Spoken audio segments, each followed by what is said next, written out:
माननीय उप मुख्यमंत्री श्री तारकिशोर प्रसाद जी, माननीय मंत्री शिक्षा एवं संसदीय कार्य विभाग श्री विजय कुमार चौधरी जी, यहाँ उपस्थित माननीय मंत्री ऊर्जा विभाग विजेंद्र प्रसाद यादव जी, माननीय मंत्री कृषि विभाग श्री अमरेंद्र प्रताप सिंह जी, यहाँ मौजूद माननीय मंत्री भवन निर्माण विभाग जो पहले शिक्षा मंत्री भी रह चुके हैं श्री अशोक चौधरी जी, ग्रामीण विकास विभाग के माननीय मंत्री श्री श्रवण कुमार जी, समाज कल्याण विभाग के माननीय मंत्री मदन सहनी जी, मद्य निषेध उत्पाद एवं निबंधन विभाग के माननीय मंत्री श्री सुनील कुमार जी, राजस्व एवं भूमि सुधार के माननीय मंत्री श्री राम सूरत कुमार जी, माननीय मंत्री अनुसूचित जाति श्री के विभाग मंत्री श्री संतोष कुमार सुमन जी, माननीय मंत्री विज्ञान एवं प्रावैधिकी विभाग श्री सुमित कुमार सिंह जी, माननीय मंत्री कला संस्कृति एवं युवा विभाग श्री आलोक रंजन झा जी, माननीय मंत्री पर्यटन विभाग श्री नारायण प्रसाद जी, माननीय मंत्री परिवहन विभाग श्री शीला कुमारी जी, कार्यक्रम में उपस्थित अन्य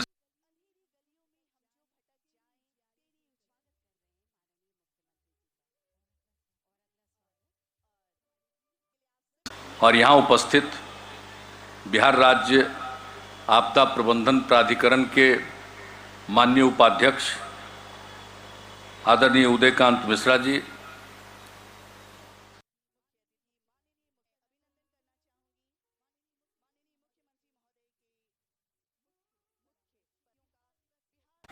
मुख्य सचिव जनाब आमिर सुबहानी साहब, बिहार के पुलिस महानिदेशक श्री एस.के. सिंघल जी, शिक्षा विभाग के अपर मुख्य सचिव श्री संजय कुमार जी, वीडियो कॉन्फ्रेंसिंग के माध्यम से जुड़े हुए जो बिहारी मूल के वंशज और अन्य अधिकारीगण, यहाँ उपस्थित वरिष्ठ प्रशासनिक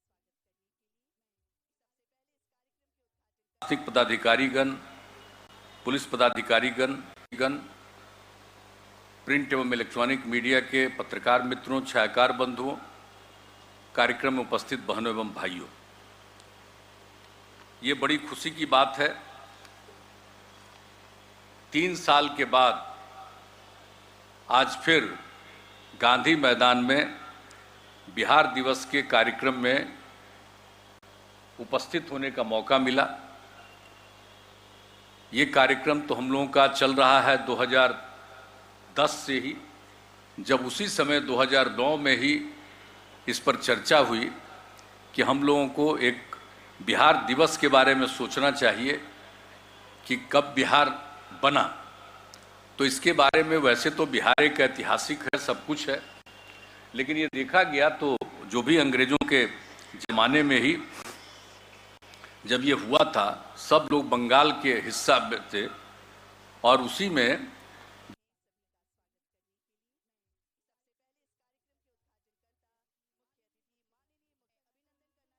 बंगाल से अलग होकर के और एक साथ इसको बिहार और उड़ीसा को एक अलग राज्य बनाया जाएगा। अब इसकी घोषणा तो उस समय हो गई, लेकिन औपचारिक रूप से फिर हुआ कि आखिर किस दिन से हम लोग मानेंगे कि बिहार दिवस होगा।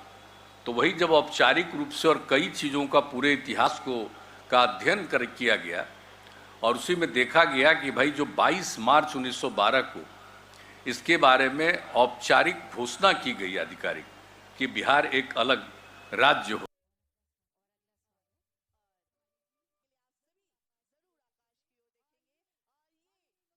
हम लोगों ने सोचा कि शुरू करें और इसको काम हम लोगों ने शुरू करा दिया 2010 से, और 2010 और 2011 सब यही हुआ। और फिर 2012 में जब 100 साल पूरा हो गया बिहार दिवस का, तो कितने बड़े पैमाने पर और भी कार्यक्रम हुआ। और जब हम लोगों ने बिहार दिवस के रूप में इस चीज़ को शुरू किया कार्यक्रम, तो बड़ी चर्चा हुई। और आज आप देखते हैं कि अब जब बिहार दिवस के अवसर पर, जिसकी शुरुआत हम लोगों ने की है 2010 से, और आप समझ लीजिए कि उसके बाद जो बिहार दिवस के अवसर पर सब तरफ से बधाई होती है। आज पुनः आदरणीय प्रधानमंत्री जी ने भी इसके लिए बधाई दी, आदरणीय राष्ट्रपति ने भी बधाई दी, अनेक लोगों ने, विभिन्न दलों के नेताओं ने बधाई दी, अनेक केंद्रीय मंत्रियों ने, सब लोगों की तरफ से जो बधाई का संदेश आता है। तो आप सोच लीजिए कि जो बिहार दिवस की शुरुआत हम लोगों ने करने का ये कितना औपचारिक था, और बिहार में जो पहले पुराने जमाने में कितनी शिक्षा थी, कितने लोग विकसित थे। अब बाद में तो स्थिति बहुत खराब हो गई, लेकिन बिहार में जो अनेक चीज़ें हैं जिसके बारे में सब लोग जगह जगह जानते हैं, दुनिया भर के लोग यहाँ पर आते हैं, तो कई तरह की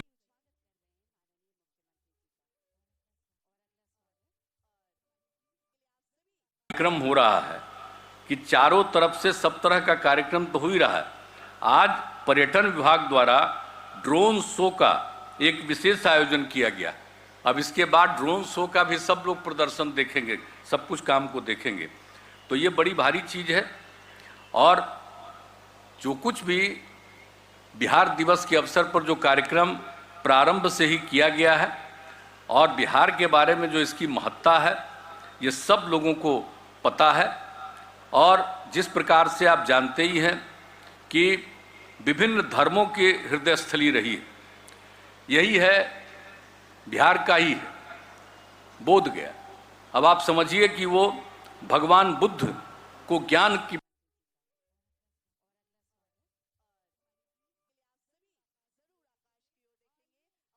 नहीं हुई और उनका निधन भी यही हुआ, तो सब कुछ बिहार से ही रिश्ता।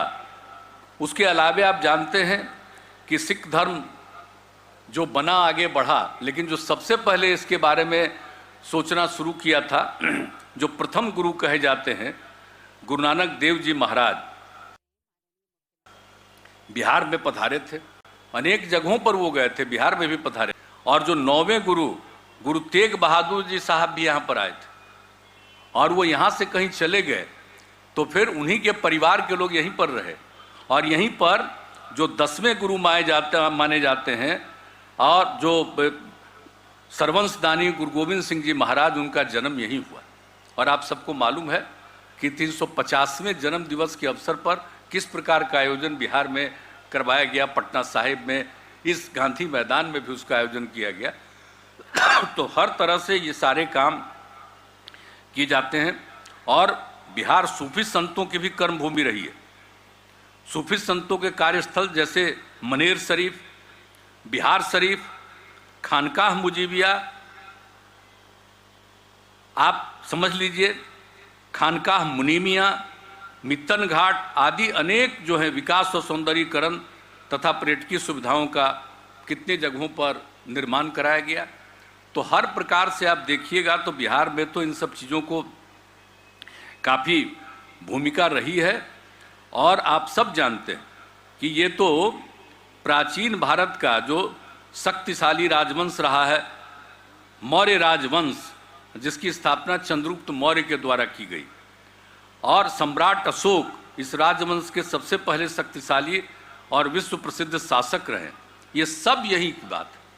अब आप सोच लीजिए, और यहीं पर जो चंद्रगुप्त मौर्य को स्थापित किए थे चाणक्य साहब, और उन्होंने क्या किया, उन्होंने अर्थशास्त्र की स्थापना की। दुनिया में पहली बार ये चाणक्य है जिन्होंने अर्थशास्त्र की स्थापना कराई। और वहीं जब वो यहीं पर आए, पाटलिपुत्र उस समय, और यहाँ पर जो आए और सब कुछ का करवाया गया, तो बिहार का जो महत्व है, आप जरा सोच लीजिए कि किस प्रकार से ये पौराणिक स्थल है और कितना ये महत्वपूर्ण स्थल है।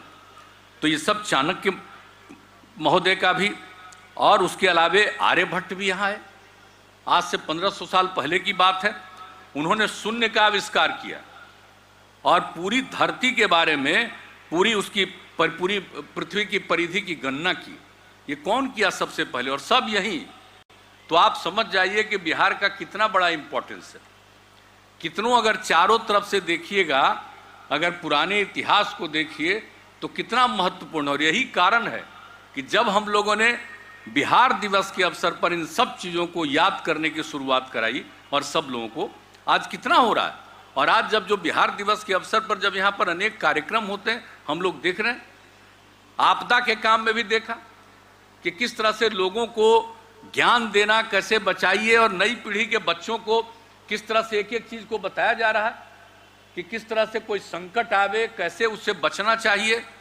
एक एक चीज़ को जरा देख लीजिए, यहाँ पर एक एक चीज़ों के बारे में जानकारी दी गई है, हर चीज़ में, ज्ञान के बारे में, हर क्षेत्र के बारे में, चारों तरफ पूरे जगहों पर। कृषि के क्षेत्र में कौन किसी क्षेत्र को छोड़ा नहीं जा रहा। तो हर क्षेत्र के बारे में लोगों को, सब चीज़ों को और नई पीढ़ी को, और कितनी खुशी होती है कि भाई बिहार पहले कभी था किसी जमाने में, आज से हजारों साल पहले जो इसका महत्व था। आज जरा देखिए, अब जो कोशिश हम लोग कर रहे हैं, तब जो नई पीढ़ी के बच्चे और बच्चियों को देखते हैं कि कितना तेजी से आगे आ रहा है। जिस काम की हम लोगों ने कहा कि इसकी शुरुआत कराइए बच्चे और बच्चियों को, तो पूरे परिवार के लोगों को अलर्ट करेंगे, किसी तरह से कोई संकट आने की स्थिति होगी तो एक एक चीज को देख लीजिए। अब कितना ज्यादा सब कुछ है, तो ये सब आज किया जा रहा है। और हर प्रकार से हम लोगों की तरफ से ये कोशिश हो रही है। और आप जानते ही हैं कि यहाँ पर तो कितना ज़्यादा सब कुछ हुआ। विश्वविद्यालय, नालंदा विश्वविद्यालय, कितना पौराणिक विश्वविद्यालय, विक्रमशिला विश्वविद्यालय। अब आप सोच लीजिए कि अब तो यूनेस्को द्वारा प्राचीन नालंदा विश्वविद्यालय के अवशेषों को विश्व धरोहर की सूची दी गई। इसके लिए तो हम लोगों ने इसके लिए पूरा अभियान चलाया और पूरे तौर पर सब कुछ को रखा गया। तब कितना महत्वपूर्ण है ज्ञान के मामले में, यहाँ कितना लोग अध्ययन करते थे। तो इन सब चीज़ों को देखते हुए एक एक चीज़ के बारे में आप समझ सकते हैं कि हर प्रकार से। तो और पिछले जब से हम लोगों को मौका मिला है, तो हम लोगों ने तो किया 10 में, जब हम लोगों को मौका मिला है 5, तब से ही हम लोगों ने विकास के काम के लिए प्रारंभ किया। समाज के हर तबके के उत्थान के लिए काम किया, जो समाज में पीछे है उसको आगे बढ़ाने के लिए काम किया। महिलाओं का मामला हो, अनुसूचित जाति जनजाति का, अति पिछड़ों का, अल्पसंख्यक समुदाय का, और समाज के हर तबके के विकास के लिए जो हम लोगों ने प्रारंभ से काम किया। क्या स्थिति थी बिहार की, उसके पहले क्या स्थिति थी, कितने लोग पढ़ पाते थे, कहां घूम पाते थे। आज तो शाम में देखिए इतने लोग हैं। जरा याद करिए, हम लोगों के पहले शाम होते घर से निकलने का कोई हिम्मत करता था, जो स्थिति थी। अब उसके बाद जो पूरे तौर पर एक वातावरण बनाया गया, और उसके बाद आप देख लीजिए कि अब किस तरह का माहौल बना, कितने लोग अब ज्ञान को की प्राप्ति के लिए कितना लोग पढ़ रहे हैं, कितने लोग आगे जा रहे हैं। पहले कितने लोग पढ़ पाते थे, लड़कियां कितना पढ़ पाती थी, क्या हालत थी। हम लोगों ने पोशाक योजना, साइकिल योजना सबकी शुरुआत की, क्या खुशी हुई। महिलाओं के उत्थान के लिए, लड़कियों को आगे बढ़ाने के लिए तो काम ही किया। और आप जानते हैं कि बिहार तो धीरे धीरे नीचे चला गया। हम बहुत पीछे हैं, अभी हम बहुत आगे कोशिश कर रहे हैं। लेकिन कुल मिलाकर के अगर आप देखिएगा आबादी के दृष्टिकोण से, तो पूरे देश में जितने राज्य हैं, तो क्षेत्रफल के हिसाब से हम 12वें नंबर पर हैं, लेकिन आबादी के दृष्टिकोण से 3रे नंबर पर। 1 वर्ग किलोमीटर में जितनी आबादी बिहार में है, उतनी आबादी देश के किसी हिस्से में नहीं है, शायद दुनिया में भी उतना नहीं है यह स्थिति। तो हम लोग तो बहुत आगे थे, अब बहुत पीछे चले गए। तो फिर इसको आगे बढ़ाने के लिए जो सब काम किया जा रहा, अब कितना सब कुछ किया जा रहा। प्रजनन दर घट रहा है ना, पहले कितना ज्यादा प्रजनन दर था। यही देखा गया कि अगर लड़कियां पढ़ेंगी तो प्रजनन दर घटेगा। पति पत्नी में पत्नी अगर मैट्रिक पास देश भर का, तो प्रजनन दर 2 के करीब। और हमारे बिहार में भी अगर पति पत्नी में पत्नी मैट्रिक पास थी, तो देखा गया कि उसका भी प्रजनन दर 2। और अगर पति पत्नी में इंटर पास है, तो देश में प्रजनन दर 1.7, और उसी के करीब बिहार में भी। तो उसी समय ये लगा कि अगर हम अपनी बच्चियों को खूब आगे पढ़ाएं, और कम से कम इंटर तक तो जरूर सबको पढ़ा देंगे तो प्रजनन दर घटेगा। और आज आपको मालूम है, जब काम करने का हम लोगों को मौका मिला तो यहाँ प्रजनन दर क्या था, 4.3, अब घटते घटते 3 पर पहुंच गया है और बहुत जल्दी हम लोग इसको 2 पर ले जाएंगे। तो ये सब काम में लगे हुए हैं, तो हर प्रकार से कोशिश चल रही है। और मुझे आज बहुत प्रसन्नता हुई है, जो हम बच्चे और बच्चियों को देख रहे हैं, जितना ज्यादा उसको समझ आ रही है, जितना कोई काम कर रहा है, ये खुशी की बात है। हम अभी और आगे बढ़ेंगे और बहुत तेजी से आगे बढ़ेंगे, लेकिन इसके लिए जरूरी है भाई कि आपस में प्रेम और भाईचारे का भाव होना चाहिए। बहुत लोग आपस में झगड़ा कराने में लगा रहता, तो कुछ लोग तो गड़बड़ होता ही है, चंद लोग तो गड़बड़ होता ही है, दुनिया भर में होता है गड़बड़, लेकिन वो गड़बड़ लोगों के चक्कर में नहीं रहना, प्रेम का और भाईचारे का माहौल कायम रखना।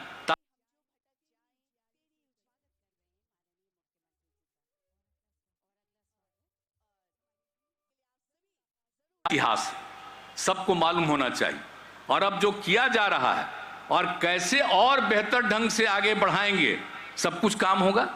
अब पहले कितना था, अब सड़क पुल पुलिया बताइए, हर घर नल का जल, एक एक चीज, हर घर तक बिजली, कौन कौन सा काम हम लोग कर रहे हैं, किया है हम लोगों ने।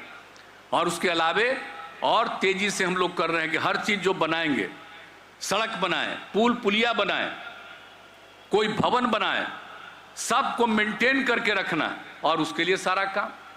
और नई टेक्नोलॉजी का ज्ञान सबको दे दिया जाए, उसके लिए भी जो हम लोगों ने पहले जो 7 निश्चय के अंतर्गत काम किया, अब 7 निश्चय 2 के अंतर्गत जो सारा सब कुछ हम लोगों ने तय किया, एक एक तरह से बढ़ाने की कोशिश तो हम लोग कर ही रहे हैं।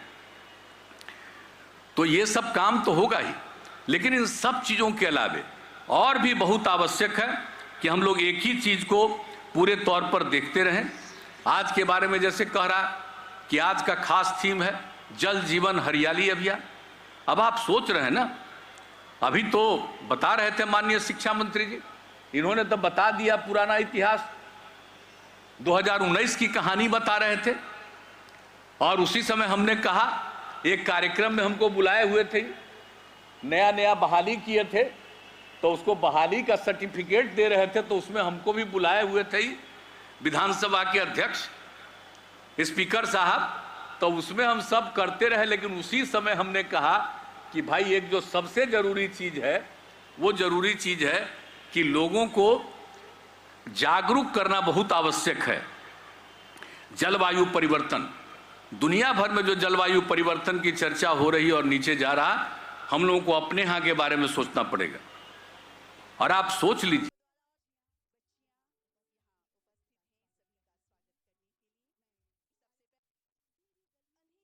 मीटिंग रखी गई और जुलाई महीने में, और पूरा दिन भर कार्यक्रम हुआ, एमएलए एमएलसी सारे लोग भाग लिए और एक एक बात की चर्चा हुई। और उसी दिन सब लोगों की बात करने के बाद हमने अनाउंस किया था कि हम लोगों ने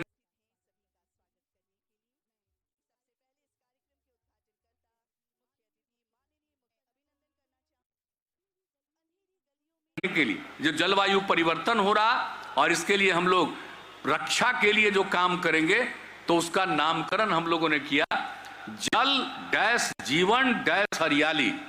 और कहा कि अगर जल है सुरक्षित और हरियाली सुरक्षित है, तभी जीवन सुरक्षित रहेगा। अगर जल असुरक्षित होगा, हरियाली असुरक्षित होगा, तो जीवन नहीं बचेगा, चाहे वो किसी का भी सवाल हो। तो इसीलिए पशु पक्षी हो, जीव जंतु हो, इंसान हो, हर किसी के जीवन की सुरक्षा के लिए ये बहुत आवश्यक है। तो ये काम हम लोगों ने उस समय जो किया, उसके बाद इसके बारे में पूरी तैयारी करके कि आखिर जल जीवन हरियाली का क्या अंश होगा, 11 हिस्सा बनाया गया उसका, और 11 हिस्सा एक एक चीज को बना करके, और इसके लिए हम लोगों ने उसी समय तय किया 24,000 करोड़ रुपए का कि राज्य सरकार की तरफ से इस काम को शुरू किया जाएगा। और वो काम शुरू किया गया और एक एक काम किया गया। 7 अवयव जल संरक्षण के संबंधित, अब आप जान लीजिए, ये बताना जरूरी है कि अभी तक जितने सार्वजनिक पोखर, तालाब, आहर, पईन जो अतिक्रमित थे उनको अतिक्रमण से मुक्त किया गया। अब उसकी संख्या अब हो गई है 16,680 साखर तालाबों आहर पैनों को अतिक्रमण से मुक्त कराया गया। उसके बाद जो भी था कि 8,595 तालाब पोखर, 22,453 आहर पैन का जीर्णोद्धार कराया गया। यानी अतिक्रमण से मुक्त किया गया, जीर्णोद्धार कराया गया। ये सब काम जो हम लोगों ने उसके जल जीवन हरियाली अभियान का, और उसके अलावे 14,859 कुओं का जीर्णोद्धार कराया गया। कुओं तथा चापाकल के पास, और ये हम लोगों ने क्या तय किया था कि सोख्ता का निर्माण कराएंगे कुआं और चापाकल के पास। तो कुओं तथा चापाकल के पास 1,29,336 सोख्ता का निर्माण कराया गया। और उसके अलावे आप समझ रहे हैं कि चेक डैम 7,657 चेक डैम का निर्माण, कितने तरह के काम और किए जा रहे हैं। आपको मालूम है कि जो कुछ भी जगह जहां पर पानी की कमी, आप सबको मालूम है कि उसके लिए काम हो रहा, जो भी है आप सबको मालूम है। बोध गया, गया, राजगीर, नवादा, इन सब जगहों को देख करके गंगा जल वहां पहुंचाने के लिए सारा काम किया जा रहा है। पूरी कोशिश चल रही है और कितना राउंड हम लोग देख रहे हैं और काम तेजी से चल रहा। और मुझे पूरा भरोसा है कि इस साल बरसात के पहले कहीं जगह पर पहुंचाने की स्थिति में पहुंचेंगे। इस तरह के लिए काम करने के लिए एक काम हो रहा है। अब सोच लीजिए, 4 महीना सिर्फ बरसात के समय ही गंगा जल वहां से लेकर के वहां पहुंचाएंगे, और 12 महीना उसको ठीक ढंग से सफाई करके मेंटेन करके और लोगों के घर तक पहुंचाया जाएगा, ताकि कभी भी पानी की दिक्कत नहीं होगी।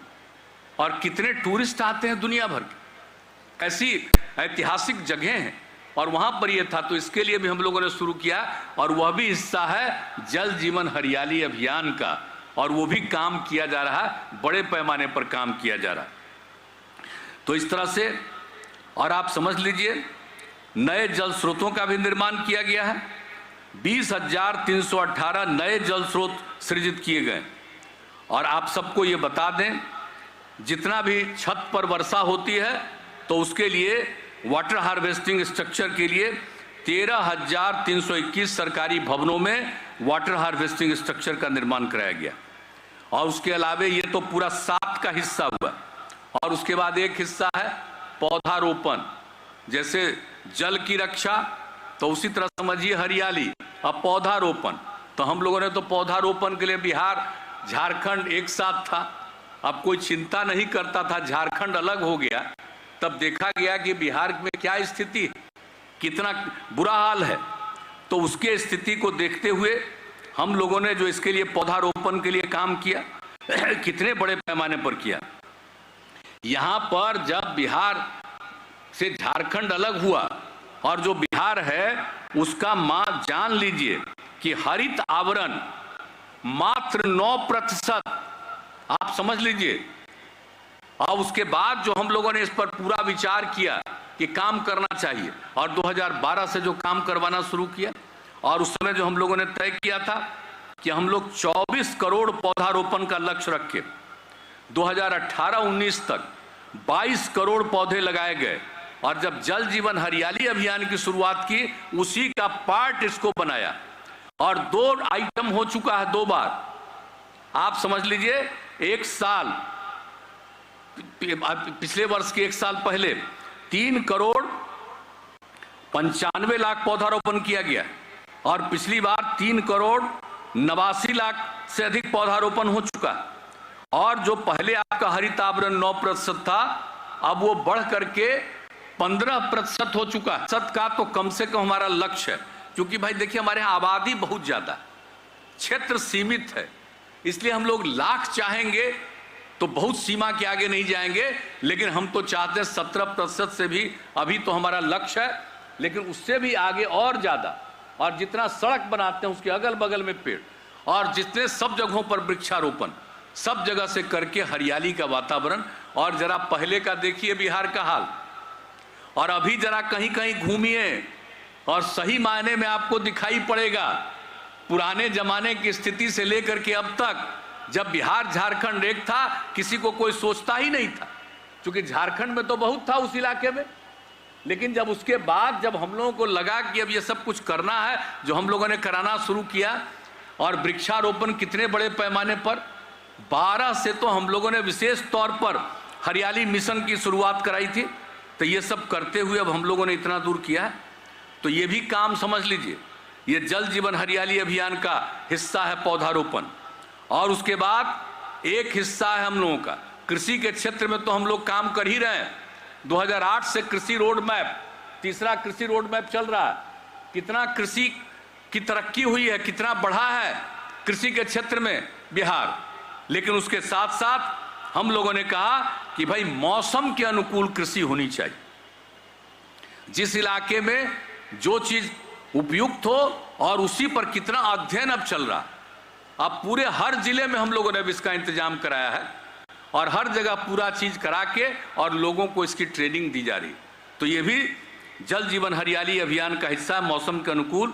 और दूसरा चीज तो हम लोग कहते हैं कि जो पुआल को जलाने वाला है फसल, ये जो एक जो है पुआल का, तो उसका तो फसल अवशेष प्रबंधन।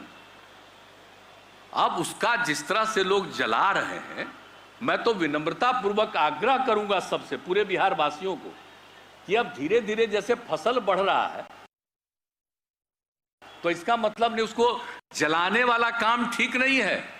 वो जो हम लोग